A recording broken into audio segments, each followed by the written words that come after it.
오늘 하나님께서 우리에게 주신 말씀은 신명기 1장 9절에서 18절까지 말씀입니다.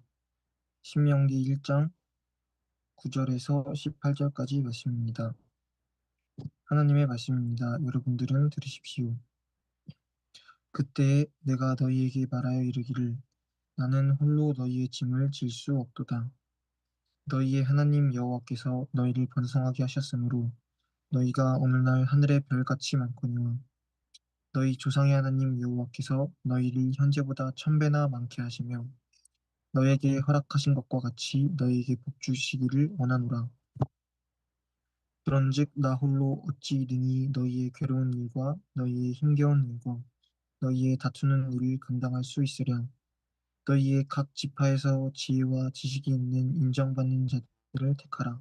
내가 그들을 세워 너희 수령을 삼으리라 한즉 너희가 내게 대답하여 이르기를 당신의 말씀대로 하는 것이 좋다 하기에 내가 너희 지파의 수령으로 지혜가 있고 인정받는 자들을 취하여 너희의 수령을 삼되 곧 각 지파를 따라 천부장과 백부장과 오십부장과 십부장과 조장을 삼고 내가 그때 너희의 재판장들에게 명하여 이르기를 너희가 너희의 형제 중에서 송사를 드릴 때에 쌍방간에 공정히 판결할 것이며 그들 중에 있는 타국인에게도 그리할 것이라. 재판은 하나님께 속한 것인즉 너희는 재판할 때에 외모를 보지 말고 귀천을 차별 없이 듣고 사람의 낯을 두려워하지 말 것이며 스스로 결단하기 어려운 일이 있거든 내게로 돌리라 내가 들으리라 하였고 내가 너희의 행할 모든 일을 그때 너희에게 다 명령하였느니라. 아멘. 아멘. 감사합니다. 오늘은 현재보다 1000배나 많은 복이라고 하는 제목으로 은혜를 나누겠습니다. 모세가 이스라엘 백성들이 요단강 동쪽 광야에 있을 때 모세가 이스라엘 백성들에게 선포한 하나님의 말씀입니다. 시내 산에서 이 가데스 바네아까지 가는 데는 10하루가 걸립니다. 11일. 그런데 무려 40년이 걸렸습니다. 열흘이면 가는 거리를 어째서 40년이나 걸렸는가? 이스라엘 백성들이 하나님의 말씀에 불순종한 결과로 40년 동안 광야를 뱅뱅 돌 수밖에 없었던 것이죠. 이렇게 하나님의 말씀에 불순종한 죄가 얼마나 큰 것인가를 우리는 이런 결과를 통해서 알 수가 있습니다. 그래서 모세는 이제 모세가 80세 부름을 받았고 지금은 이제 120세가 된 겁니다. 그러니까 모세가 하나님께로 갈 때가 다 된 거예요. 그래서 40년 동안 이스라엘의 40년간 광야 생활이 이제 마감될 때쯤에 모세는 죽음이 임박하게 된 것입니다. 40여 년 동안 모세는 어려운 가운데도 이스라엘 백성들을 하나님의 뜻대로 이끌었던 것이죠. 그래서 오늘 말씀하는 것은 모세가 이제 마지막으로 백성들에게 당부하는 그런 고별 설교나 마찬가지입니다. 하나님께서 거듭거듭 반복해서 이렇게 말씀을 선포하게 하시는 것은 이스라엘 백성들의 심령 속에 하나님의 말씀이 아주 깊이 새겨지기 위함입니다. 그리고 그 말씀을 통해서 생명의 삶을 누릴 수 있도록 하기 위함인 것입니다.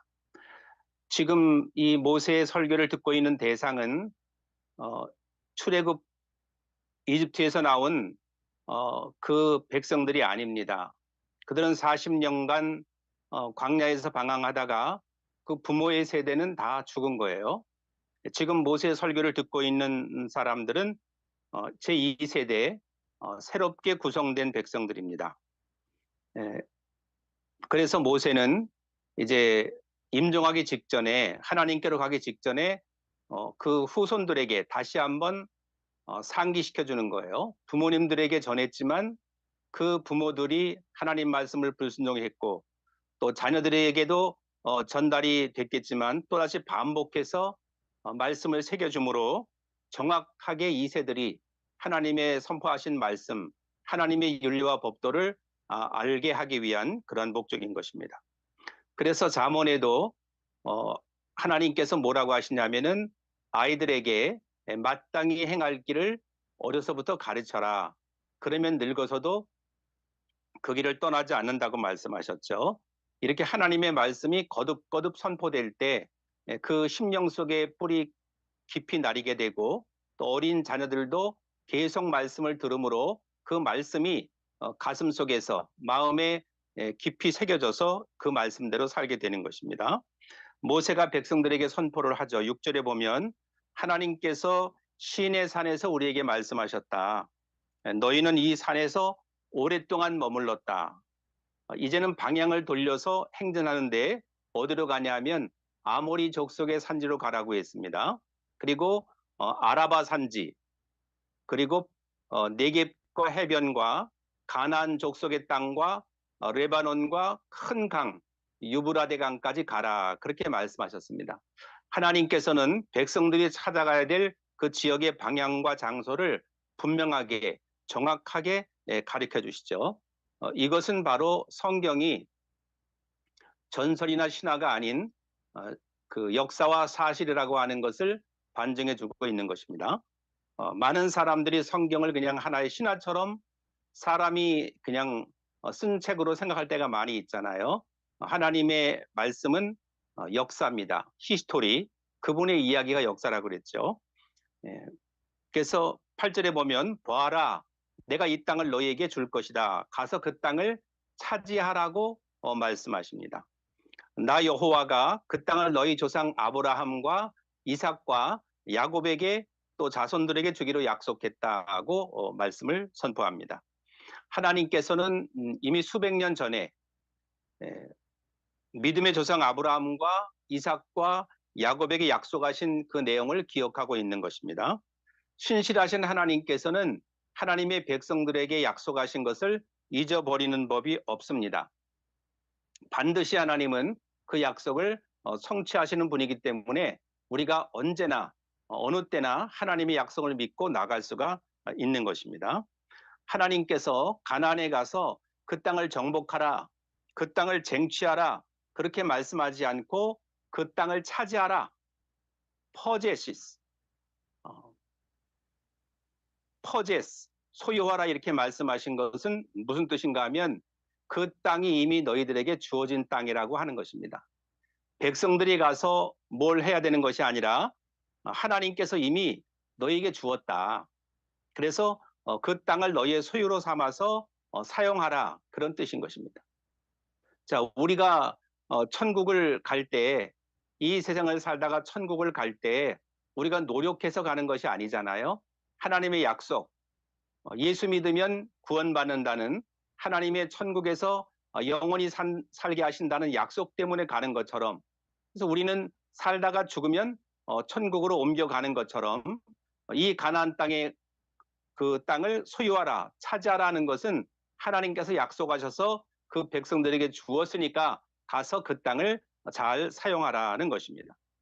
그러니까 하나님의 약속은 약속을 할 때 이미 성취될 것이 전제가 되어 있습니다. 하나님이 말씀하시는 것은 내가 약속한다. 그런데 이게 될런지 안 될런지 모르겠다. 사정에 따라서 조건에 따라서 안 될 수도 있고 될 수도 있다. 이런 식으로 말씀하시는 것이 아니라 한번 약속하신 것은 반드시 이루신다. 1.1획도 변함이 없이 반드시 이루신다고 말씀하는 것입니다. 그렇기 때문에 하나님이 선포하신 말씀, 하나님이 언약하신 말씀이 있으면 우리는 그대로 믿고 전진해서 나아가면 성취가 되는 것입니다. 그래서 이 이스라엘 백성들에게 가나안 땅을 주셨던 것처럼 오늘 우리가 살아가는 성도들도 이 땅에 살다가 이제 우리가 죽게 되면 하나님의 천국으로 가는 그런 길이 보장이 되어 있는 것입니다. 그런 신실하신 하나님을 믿고 하나님께서 원하시는 우리의 삶의 방향, 가나안 땅을 향해서 하나님의 비전과 하나님의 사명을 위해서 나아가는 여러분과 제가 되시기를 예수님의 이름으로 축복합니다. 모세가 계속 9절에 말합니다. 그때 내가 여러분들에게 말했소. 이것은 출애굽기에서 모세가 이스라엘 백성들 부모님들에게 했던 그런 말씀이죠. 나 홀로 이 무거운 짐을 질 수가 없다고 말했다는 것입니다. 이유가 뭐냐? 여러분이 하나님 여호와께서 여러분의 수를 하늘의 별처럼 많게 해주셨기 때문이다. 요셉의 초청으로, 이집트의 국무총리가 되었던 요셉의 초청으로 그 아버지 야곱과 또 형제들 모든 친족들이 내려갔을 때 숫자는 결국 고작 70명이었습니다. 그런데 이스라엘 백성들이 거기서 430년 동안 살다가 이집트를 탈출할 때는 성인 남자만 60만 명이었죠. 어마어마한 숫자가 70명에서 수백만 명이 된 것입니다. 이렇게 하늘의 별과 같이 바닷가의 모래알처럼 셀 수 없을 정도로 숫자가 많아졌다는 것입니다. 그렇게 하나님이 아브라함에게 약속하신 내 자손이 하늘의 별처럼 많아질 것이라, 그 약속대로 이스라엘 백성들이 번창을 하게 된 것입니다. 그러니까 수백만이 되는 사람들을 모세 혼자서 그들을 통솔하고 그들을 다스리고 여러 가지 백성들의 소송 문제를 다 처리할 수가 없다는 것입니다. 혼자서는 어려운 거죠. 11절에 보면 너희 조상 하나님 여호와께서 너희를 현재보다 1000배나 많게 하시며 너희에게 허락하신 것과 같이 너희에게 복 주시기를 원하노라. 모세는 자기는 너무 해야 될 일이 너무나 힘에 겹지만 그럼에도 불구하고 마음껏 하나님의 심정으로 백성들을 축복하는데 현재보다 1000배나 더한 복을 받기를 선포하는 것입니다. 그러니까 자신은 한계에 도달했지만 그러나 이스라엘 백성들이 더 많은 복을, 더 넘치는 복을 하나님께로부터 받기를 원한다라고 하는 것입니다. 이와 같이 하나님의 종들은 언제나 자기의 행복만을 위해서 살지 않습니다.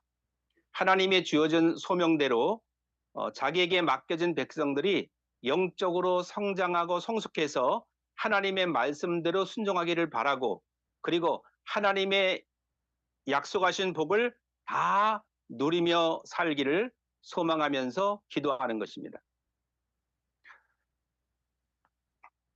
자, 이렇게 그 하나님의 백성들도 하나님이 뜻대로 산다고 하지만 서로 살다 보면 이웃 간에 또 민족 간에 다투는 일들이 많아지게 되는데, 그래서 12절에 보면 나 혼자 어찌 능히 너희의 괴로운 일과 힘겨운 일과 다투는 일들을 감당할 수가 있겠느냐, 없다는 것입니다. 사소한 말싸움 정도가 아니라 중대한 법정 소송까지 혼자 감당하는 것은 모세로서는 역부족인 것입니다. 그래서 반드시 이스라엘 백성들의 모든 문제를, 송사의 문제, 법정 이런 모든 소송 문제를 해결할 수 있는 조력자가 필요한 것입니다. 그래서 모세는 명령을 합니다. 13절에 보면 너희의 각 지파에서 지혜와 지식이 있는 인정받는 자들을 택하라. 내가 그들을 세워서 너희 수령, 너희의 보수를 삼겠다. 그렇게 말씀합니다. 여기서 말씀하는 지혜는 그냥 세상의 지혜, 똑똑한 거를 IQ가 좋은 걸 말하는 것이 아니라 하나님을 온전히 경외하는 신앙심, 그리고 하나님의 선한 성품을 가진 사람을 말하는 것입니다. 그리고 지식이라는 것, 지식이 있는 사람이, 여기서의 지식은 인간의 지성의 바탕을 둔 이해력, 그리고 분별력, 통찰력, 이런 종합적인 사고 능력을 말하는 것입니다. 이렇게 하늘의 지혜와 지식을 가진 자라야 백성들의 모든 소송 문제를 분별하고 판단하고 또 올바르게 재판하고 결정할 수가 있는 것입니다. 그래서 출애굽기 18장에서는 모세가 그 하나님께서 뭐라고 모세에게 말씀하셨냐면은 이 지도자를 뽑되 하나님을 경외하는 자, 그리고 거짓됨이 없는 진실한 자, 그리고 재물에 청렴 결백한 자를 뽑으라고 말씀하셨습니다. 하나님을 경외하는 자, 하나님을 사랑하고 하나님을 신뢰하고 하나님을 믿고 따르는, 어떤 경우에도 하나님을 떠나지 않는 그런 사람이 지도자의 자격이 있는 것입니다. 그리고 거짓됨이 없는 진실한 자, 정직한 자가 자격이 있는 것이고, 무엇보다 재물에 청렴 결백한 자. 그렇지 못하면 돈 받고 뇌물 받으면 재판을 엉뚱하게 할 수가 있죠. 그래서 억울한 사람들이 많이 나타나게 되잖아요. 그래서 하나님을 경외하고 신실하고 재물에 청렴한, 재물에 욕심이 없는 그런 사람을 뽑아 세우라고 말씀했죠. 그때 14절에 보면 그 모세의 말을 들은 그 백성들이 뭐라고 했냐면 당신의 말씀대로 하는 것이 좋다. 모세가 말하는 것에 동의한다. 나도 찬성한다 하고 말을 했다는 것입니다. 그래서 15절에 보면 너희 지파의 수령으로 지혜가 있고 인정받는 자들을 너희의 수령을 삼겠다. 각 지파를 따라서 12지파가 있죠. 각 지파를 따라 천부장, 사우전드, 백부장, 헌드레드, 그리고 50부장과 10부장을 삼는다. 더 능력이 있는 사람은 1000명을 통솔하고 그 판결할 수 있는 사람이고, 그 다음에는 100명, 그 다음에는 50명, 그 다음에 10명, 능력에 따라서 그렇게 지도자로 삼겠다고 하는 것입니다. 그래서 이스라엘의 모든 행정체제의 정비가 어떻게 이루어졌느냐 하면은 모세의 장인이죠. 모세의 장인 이도로의 현명한 충원. 이도로가 모세가 혼자 재판을 감당하니까 피골이 상접해가지고 다 죽게 생겼거든요. 이러다간 사람 잡겠다. 그래서 모세에게 이렇게 하다가는 제명에 살지 못하니까 이렇게 그 지도자를 뽑아가지고 재판을 나누어서 하도록 그렇게 조언을 한 적이 있잖아요. 그렇게 모세 장인의 이도로의 말을 들었고, 그리고 모세가 그 말을 듣고 과감하게 결단을 했고, 그리고 백성들의 전적인 동의가 어우러져서 결정이 된 것입니다. 성부, 성자, 성령, 이렇게 세 위가 하나님, 한 하나님이 되셔서 일하시는 것처럼 이렇게 모세의 장인 이드로, 그리고 모세, 그리고 백성들의 동의가 이루어져서 이런 체제가 정비가 된 것입니다. 모세가 혼자 독단적으로 당신들은 가만히 있어 입 다물고 이렇게 하지 않고 백성들의 협조를 얻어서 행한 것은 모범적인 통치였던 것입니다. 다수의 뜻, 많은 사람의 뜻이 항상 선하거나 옳지는 않습니다. 사람이 많이 다 말한다고 해서 그게 다 옳은 것은 아니에요. 그러나 때로는 백성의 뜻이 하나님의 뜻과 일치가 될 때가 있는 거예요. 그래서 옛말에 무슨 말이 있습니까? 민심이 천심이다. 백성들의 마음이 곧 하늘의 마음이다. 그런 말이 있는 것입니다. 이렇게 지도자들은 그냥 독단적으로 행하려고 하기보다는 이렇게 모세와 같이 백성들의 동의도 받고 또 하나님의 그 말씀도 받고 이렇게 해서 동의 가운데 이루어져야 모든 것이 협력이 되고 조력이 되고 훌륭한 성과와 열매가 맺혀질 수가 있다 하는 것입니다. 오늘날의 지도자, 정치 지도자, 또 목회자들은 이런 것들을 잘 본받아야 될 필요가 있겠죠. 이렇게 천부장과 백부장과 50부장과 10부장과 또 조장까지 이렇게 여러 지파를 각 그 사람들을 지휘관으로 세웠다. 각 지파의 지휘관으로 세운 것입니다. 그리고 16절에 보면 너희가 형제 중에 송사를 들을 때에 쌍방간에 공정히 판결할 것이고 그들 중에 있는 타국인, 외국인이죠. foreign 배웠죠, 지난번에. 타국인들에게도 그렇게 해라. 모든 재판은 공정해야 됩니다. 설사 그 이스라엘 백성들과 외국인과의 일이라도 그 이스라엘 백성 중에는 외국인들도 이방인들도 섞여 있었거든요. 종살이 할 때. 외국인과의 일이라 할지라도 억울하게 재판하거나 편파적인 재판은 안 된다는 것입니다. 넌 우리나라 사람 아니야?